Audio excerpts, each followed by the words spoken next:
Hey guys, how's it going? Um, Hope you guys are doing well. Today's video is just gonna be about I think I'm gonna make this video focused on protecting your energy and just knowing when to put up a boundary or a wall. Now I know a lot of people say like, oh, you can't put walls up in your life. That's wrong. You shouldn't do that. You should learn to deal and communicate. And well, yes, that is true. Communication and actually facing your issues is obviously how you can move on from them. What I'm specifically talking about is putting up boundaries or walls against energies or people who are trying to get into your energy that you don't need to deal with, because you don't have to deal with everything that comes your way. That's not the way life works. You can pick and choose what you pour your energy into. Now, this lesson is a little bit personal to me because this has been a very persistent lesson that I've learned my whole life, is knowing who to give and not give my energy to, where to put up a wall, where not to, because sometimes I felt like caring about somebody has made me more vulnerable to overexposure or feeling responsible for somebody. I know a lot of other people feel this way too, so that's why I want to make a video about this. Now, in my whole life, I've I've always been somebody who likes to work more independently. I can work with others on the same project, on the same task, on the same goal, but independently with the same goal in mind, if that makes sense. Working as a team is something that I can do, but it's just something that I feel I can do at the same, like I just said, but more spread out, in a more spread out environment where everybody's taking care of a section. You know what I mean? Now, I like community. I really care deeply about my friends, and I care about the people around me, especially people who I have memories with, or just have impact in my life in a positive way, even a negative way. Usually, that tends to linger as a human being, right? Anyways, right? Sometimes certain people ask for help, they ask for an opportunity, they ask for something, or they just want to share something, or they need something. Sometimes people want to bring me something, you know, and I've learned to be able to say no. Why? Because not every time that somebody wants to bring you something, offer you something, or simply put their energy near you, is it going to be good for you, them, or anybody? Sometimes you just have to know that certain people are just not going to be helpful for you, at least not what your goal is or what you want to do in that very moment. Things obviously change. Just because somebody's not good for you one moment does not mean they're not going to be good for you at this other moment.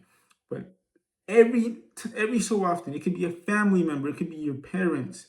There's going to be times when the people around you need to be blocked by a boundary so you could get what you want to get done.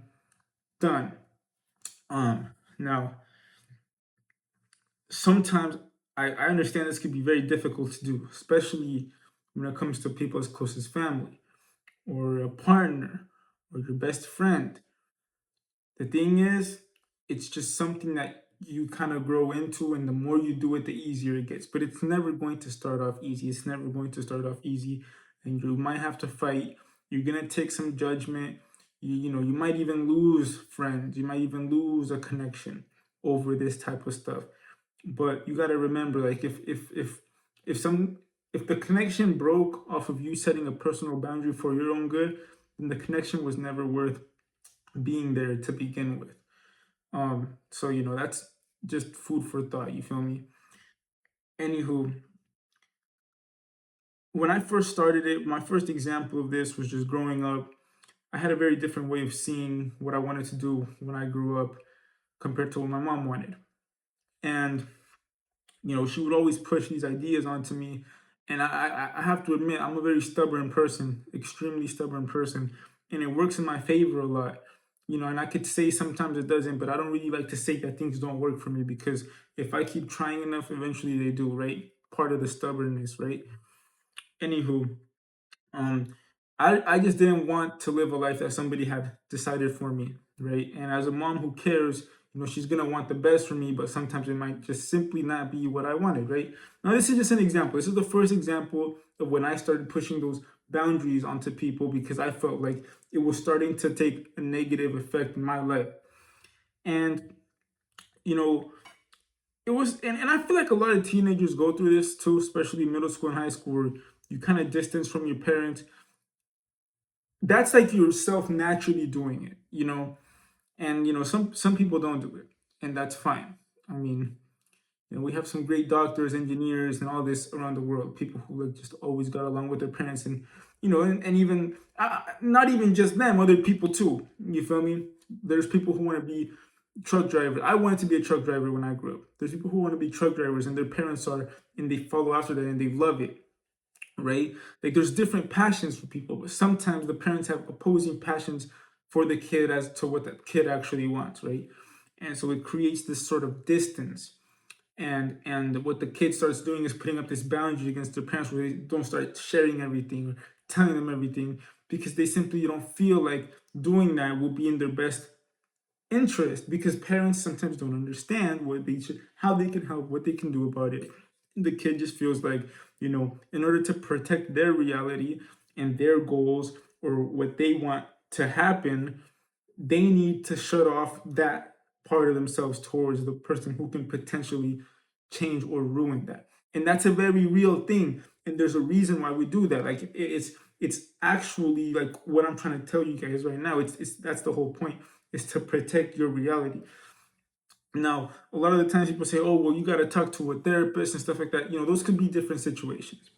And a therapist isn't going to step into your life and change stuff for you. A therapist is going to help you listen, is just going to sit there and listen to you and maybe, offer advice or suggest ideas. But a therapist isn't going to fix your life. When you go to a therapist, you're really fixing your own life, but you're really just finding somebody to share and talk to. Um, that's the good thing about a therapist. They're not really there to influence you. They're just there to hear you. But most people, when they hear you, they have something to say. They have thoughts. They have judgments, and that can go against what your goals are, what your conscious wants, what your subconscious already believes, which can in turn tear you down or just push you back. You feel me? I hope this is all making sense, because this is, this is a very important video that I'm making here today. Um, it's just it's I don't think people really understand how detrimental people can really be. I'm gonna give you guys another example, right? If somebody has a group of friends that they really care about, it's their best friends, they were getting bullied in high school, they found this friend group accepted them for every part, every fiber of their being, but the friend group has decided that, they started indulging in some sort of drugs, right, that are not good for you at all. And then one kid, the kid who was getting bullied, even though those friends accepted him for him and were his best friends and stood up for him and did everything with him, when he had nobody, the kid wants to stop doing those drugs, but those friends don't want to. And he's trying to change that part of himself. What most happens in most cases is that when the one individual tries to change, the group will re influence or reject the individual, and the individual will either once again be re-influenced or feel left out, like they did something wrong, or guilty for changing. And being guilty, the emotions of feeling guilty, of feeling like you're doing something wrong, is got to be one of the lowest vibrational emotions ever. It's very bad for you. It can just tear you down. It tears down your work ethic, tears down your self-image, it tears down a lot of things in your life.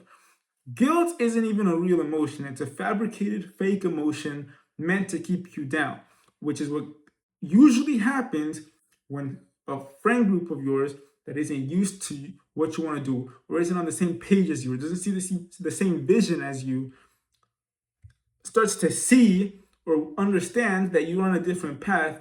And even though they might not want to do this to you on purpose, a lot of the times, and this can be for friends and family and anybody, what they will do is inject this sort of guilt or rejection towards you because of your changes, because it makes them uncomfortable, because it doesn't make sense to them, or just because it just goes against their values and their code.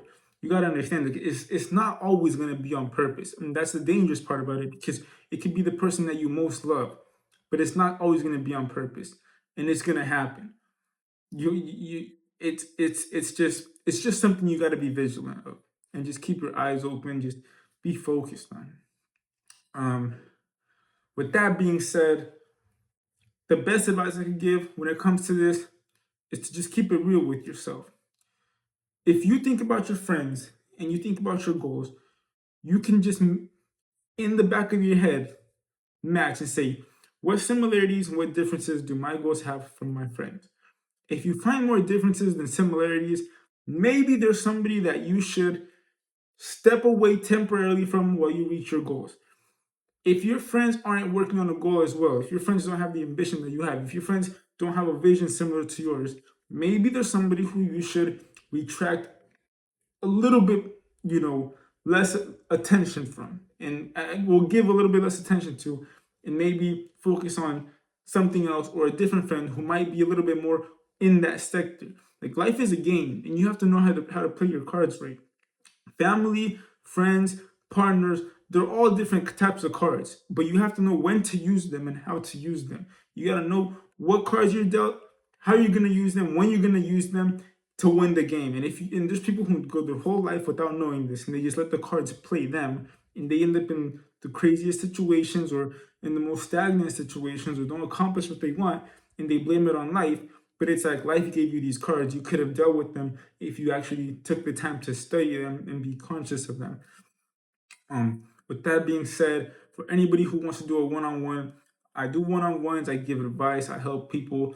If you have a business, if you have a plan, a goal, an idea, I help people scale. I help people plan. I help people achieve and get to where they want to go, get in that mentality, and simply lock in with whatever it is that you may need help with.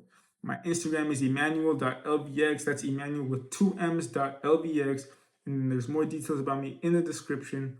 If you guys like these videos, if you guys want to see more of this, just need more motivation when it comes to anything, make sure to subscribe and like this video. Hope you guys have a good one. Peace out.